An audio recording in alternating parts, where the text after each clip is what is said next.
So the next item that you got to keep in mind is whenever you buy a house or a townhouse or a condo from either 1984 until 1996, there's a really good chance that it will have this material. This is called polybutylene. It has been removed off the market in 1996 due to a high failure. It would often leak. The insurance company didn't like it. It was a great product because it's flexible. You can pull it easy compared to copper.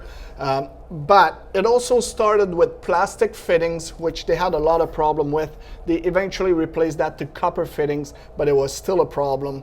And whenever you find it, there's really two different types of it. There's the one that leaks all the time, and there's the one that never leaks. Okay. So some plumber blame the installation of it. Others blame, there's different batches of it. They're saying there's good batch and bad batches.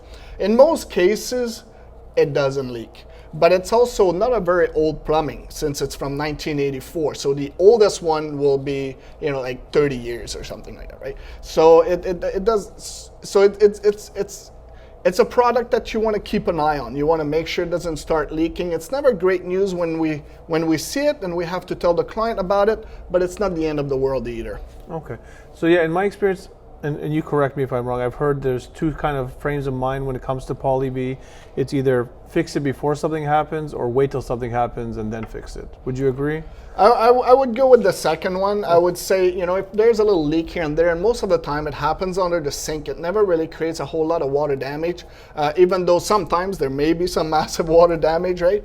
But most plumbers that we talk to, they always say, just replace sections when you do a renovation. If you're gonna do a bathroom renovation or a basement renovation, just replace all these lines. Whenever you go upstairs, you redo your kitchen, replace these lines, but don't start taking it off because it's called poly B, because most of it has absolutely no problem.